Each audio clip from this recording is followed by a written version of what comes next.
Quand on vient taper une zone, derrière, ça explose. On a fait 8% frérot, c'est n'importe quoi. C'est ces cryptos qui vont pumper lorsque le Bitcoin va faire une prochaine jambe haussière.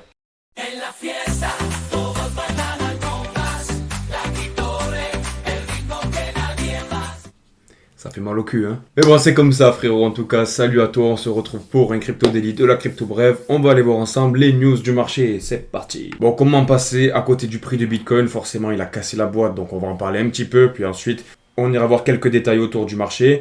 Actuellement, le Bitcoin est à 60 000. On a chuté, on a cassé la barre des 63 000, 64 000. Donc voilà, on est rentré dans la boîte d'accumulation.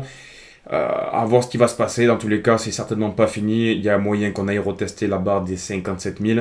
Il faut attacher sa ceinture. On rentre dans le Space Mountain, frérot. Donc, il va falloir avoir les couilles bien accrochées.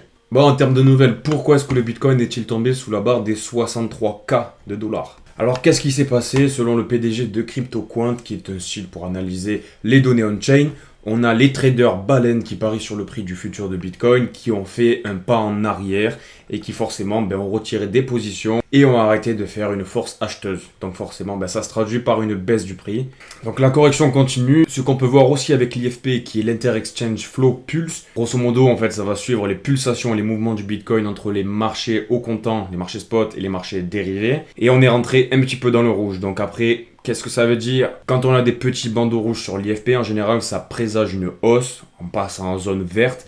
Et quand on a des grandes bandes, forcément, ça présage un bear market. Ce qui se passe aussi, c'est qu'on a eu des sorties sur les ETF de Bitcoin. Et forcément, ça fait un peu de force vendeuse. Ou du moins, ça enlève de la force acheteuse. Par ailleurs, quelque chose qui a fait un plus bas, c'est le Crypto Fear and Greed Index que tu peux voir ici sur cette charte. Et ce que tu peux voir, c'est qu'on a fait un plus bas depuis le 3 mai. On n'était pas allé aussi bas, donc ça fait à peu près 60 jours. Mais ce qu'il faut se dire, comment est-ce qu'il faut l'interpréter? En fait, ce Fear and Greed Index, c'est que quand tout le monde a peur, c'est quand c'est la guerre, quand il y a du sang dans les rues, c'est là qu'il faut acheter. Et c'est là que tu construis une fortune. Si tu es déjà placé, tu peux rien faire.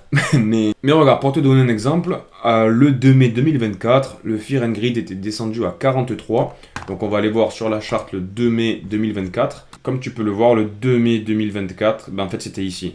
On était aux 56 000 et en quelques jours, bam, on a fait une hausse et une nouvelle jambe haussière. Ensuite, si on regarde le 24 janvier 2024, on va aller voir tout de suite la charte. Le 24 janvier 2024, c'est ici. Hop.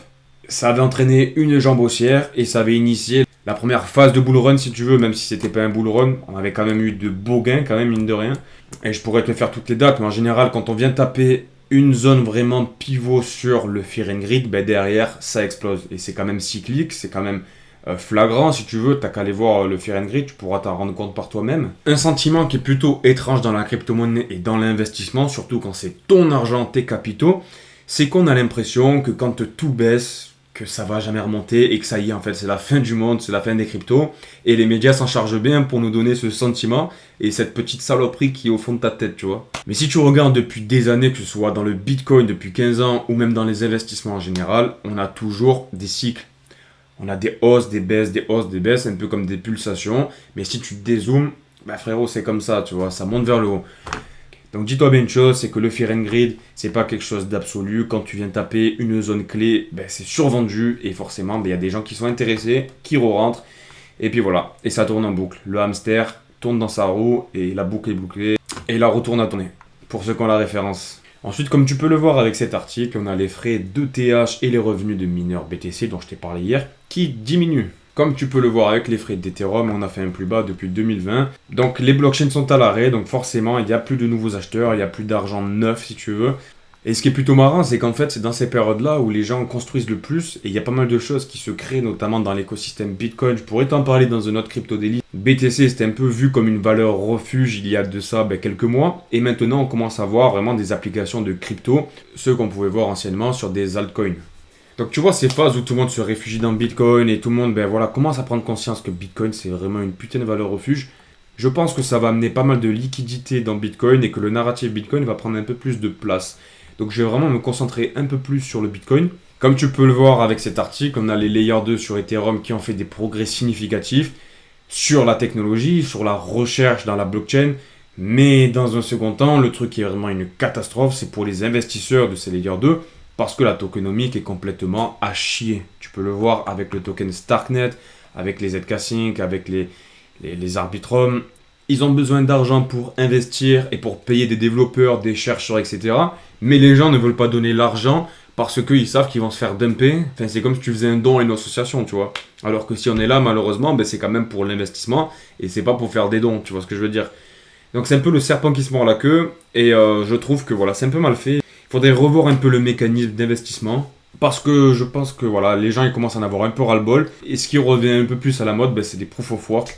Comme tu l'as vu avec les bit and sort, même s'ils font du pré-minage et ils se gardent des TAO pour eux avant que le token sorte et qu'il soit commercialisé, ben c'est quand même un peu plus fair, tu vois. Concernant les revenus des mineurs au plus bas, ben je t'en ai déjà parlé hier, donc je vais pas rentrer beaucoup dans le détail. Mais grosso merdo, dis-toi que les revenus ben, diminuent petit à petit et qu'on a commencé à atteindre des zones qui sont vraiment très intéressantes, même si ça fait mal au cul de voir tout ça. Mais en fait, il faut voir ça un peu comme une guerre, tu vois. Nous, on est en plein dans la guerre, c'est comme si on vivait dans un pays en guerre. Et le meilleur moment pour investir, c'est maintenant. Mais nous, on est en train de souffrir. Et ceux qui se gavent, ben, c'est ceux qui sont en train de rentrer avec l'argent neuf. Mais bon, c'est comme ça, c'est le jeu. Une chose qui est aussi à prendre en compte, selon moi, c'est la présence de Nvidia maintenant dans le marché et qui a fait des performances incroyables. Au dernier bull run, Nvidia avait fait de belles performances, mais avait eu quand même une corrélation avec Bitcoin, si tu veux. Là, on a l'impression que le Bitcoin, en fait, s'est fait un peu passer devant par Nvidia, qui a pris la première place des actions boursières en termes de capitalisation. Et on a l'impression qu'il y a pas mal d'argent qui se sont un peu insérés dans Nvidia, alors qu'elles auraient dû se mettre dans Bitcoin. La chose intéressante, c'est que Nvidia s'est monté en flèche, et comme tu le sais, il n'y a rien qui monte en ligne droite. À un moment donné, ça finit par corriger, et quand ça corrige, ça fait mal. Tu es en train de le vivre, tu perds des plumes, tu vois de quoi je parle. Quand cet argent va sortir d'Nvidia, il va bien être déversé quelque part. Et les gens qui sont rentrés dans Nvidia, on a des grandes institutions, on a des grands investisseurs, mais aussi on a des personnes cupides qui aiment la technologie. Tu vois ce que je veux dire? Donc il n'est pas impossible que tout cet argent, tout cet afflux de liquidité d'Nvidia vienne s'insérer dans le Bitcoin. Et là on parle de gros sous parce qu'on parle de milliers de milliards de dollars. Première capitalisation boursière, c'est pas n'importe quoi. Donc jusqu'à quand? On va suivre ça de près. Dans tous les cas, ce qui est intéressant dans notre position, si tu me suis, tu sais que moi, je suis un fada d'intelligence artificielle et de RWA. C'est qu'on est au bon endroit, au bon moment. On a mal, mais frérot, on serre les fesses, on pose les cojones sur la table et on sortira pas. Du moins pas maintenant. Ensuite, une chose que j'étais obligé de te partager parce que forcément, ça participe aussi à la baisse de Bitcoin, à la peur, au fear index, etc. Après 10 ans d'attente, ils vont commencer à rembourser les clients qui avaient été lésés en 2014. Grosso merdo, MTBox, c'était un exchange de crypto-monnaies qui avait fait une espèce de faillite, un hack gigantesque. Et il y avait pas mal de personnes qui avaient perdu des bitcoins. Et quand je te dis pas mal, c'est pas mal. On parle exactement de 850 000 bitcoins qui vont être versés aux anciens clients. À ton avis, qu'est-ce qu'ils vont faire? Ces gens-là, ils avaient du Bitcoin en 2014. 2014, le Bitcoin, qu'est-ce qu'il valait? Le Bitcoin en 2014, il valait quelques centaines d'euros. C'était complètement ridicule. On avait fait un top en 2013 à 1000 dollars. Donc, grosso merdo, les gens, ils vont transformer des centaines d'euros en des centaines de milliers d'euros. Donc, dis-toi bien qu'il va y avoir du dump. Ça, c'est inévitable. Après, est-ce que ces personnes-là vont dump la totalité des Bitcoins qui vont leur être versés? Moi, personnellement, je pense pas. Parce que c'est des personnes qui sont là depuis maintenant 10 ans, forcément. Ils ont eu le temps de se mordre les doigts et de bien se renseigner sur la valeur de Bitcoin en tant que valeur refuge. Et je pense qu'il va y avoir forcément des prises de bénéfices qui vont faire baisser le prix. Mais je pense que la baisse qu'on va avoir, qu'on va connaître, c'est plus lié à la peur des investisseurs de ces gens-là. C'est plus une fausse crainte. Par ailleurs, ce que j'aimerais te montrer suite à ça, c'est ce petit graphique. Ce graphique a été partagé par Patatrade et aussi par Paul, donc c'est plutôt cool. Et ce que tu peux voir sur ce graphique, c'est à chaque fois qu'on a eu une annonce de repaiement, de remboursement finalement de MTGOX, on a eu derrière une hausse significative. C'est des annonces qui font peur et du coup qui donnent un sentiment de guerre et derrière, bam, ça rachète fort. Et voilà. C'est intéressant d'avoir des métriques comme ça. Moi, je trouve ça vraiment, vraiment sympathique. C'est pas impossible qu'on ait une hausse. Du coup, en plus, il y a toutes les planètes qui sont alignées. Je t'en parle souvent. Je te montre des données on-chain. D'ailleurs, si t'es pas abonné, abonne-toi, frérot, parce que je te montre vraiment plein de choses qui sont vraiment riches dans le marché. On va voir si ça suit un petit peu cette tendance qu'on a eue historiquement. Alors, concernant le marché, on a de belles baisses. Ok, forcément, le Bitcoin baisse, les altcoins suivent un petit peu. Mais il y a un truc que je veux te dire en particulier. Sur Bitcoin, on a un volume de 37 milliards de dollars, ce qui n'est pas rien, d'accord? Même si c'est des gens qui vendent, c'est pas grave. C'est quand même des gens qui sont sur l'écosystème. S'il y a des gens qui vendent, il y a des gens qui achètent. Tu vois ce que je veux dire? Ce qui est intéressant à faire, c'est lorsqu'on a des petits rebonds, ce qu'on risque de connaître dans les jours qui viennent, ce qui va pumper. Et typiquement, moi je suis en train de remarquer qu'on a vraiment l'intelligence artificielle et le RWA qui pump au moins de pourcentage de Bitcoin. On a une impulsion, on a un rebond de l'IA et du RWA. C'est vraiment flagrant, gros. Je te dis pas que c'est des rebonds de 50%, ce que la crypto nous a habitués dans le passé, mais typiquement, regarde, tu as des 2% alors que le Bitcoin baisse. On a une dominance des altcoins liées à l'IA et au RWA.